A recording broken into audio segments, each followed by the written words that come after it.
Quand on chasse à l'aide d'un arbalète ou d'un arc, on a le choix d'utiliser soit des pointes rétractables ou des pointes fixes. On sait très bien qu'une pointe de chasse rétractable va avoir un meilleur vol dans le vent, va avoir une meilleure aérodynamisme, un moins grand risque de déviation dans le vent. L'aérodynamisme est meilleur, fait que le point d'impact va être plus serré que des pointes de chasse rétractables versus des pointes de chasse fixes qui vont avoir plus d'emprise dans le vent et vont être portés plus à dévier. Fait que des pointes de chasse rétractables vont donner un meilleur vol à la flèche. Sauf que ces pointes-là ont quand même un petit problème. Et le petit problème des pointes de chasse rétractables, c'est au niveau de la coupe. Souvent, ces pointes, les lames des pointes rétractables ne sont pas assez coupantes.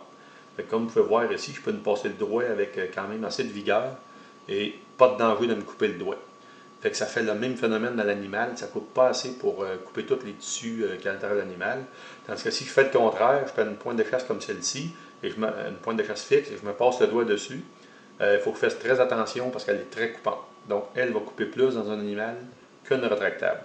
Fait que pour remédier au problème d'une pointe de chasse rétractable, il suffit simplement de l'affûter, de prendre une petite pierre, comme celle-ci, et de l'affûter 10 à 15 coups de chaque côté, tout simplement, pour lui donner du tranchant. On affûte notre pointe, une quinzaine de coups de chaque côté. On essaye de respecter l'angle avec la pierre que la lame a déjà. Très important de garder toujours le même angle, coup après coup. On tourne la pointe de bord, la lame. On recommence de l'autre côté. On tient notre flèche serrée entre nos genoux, pas qu'elle bouge. Et on donne le même angle de l'autre côté de la lame. On lui donne encore entre 10 et 15 coups. En gardant toujours le même angle avec la pierre sur la lame. Puis on essaye de suivre l'angle qui a été donné à la lame par le fabricant pour garder le tranchant.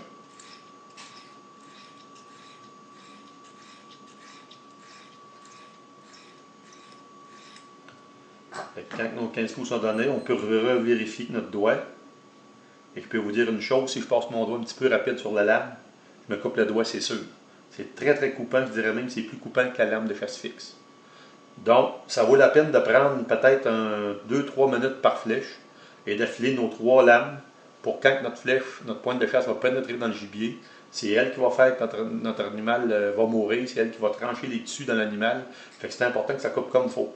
Parce que tirer une pointe de chasse affûtée comme celle-ci, qui a 1,5 pouce de coupe, va donner un trou de 1,5 pouce dans l'animal. Tandis que si je la tire et elle n'a pas été affûtée, elle a encore 1,5 pouce de coupe, sauf qu'elle va me donner un trou dans l'animal d'environ 1 pouce.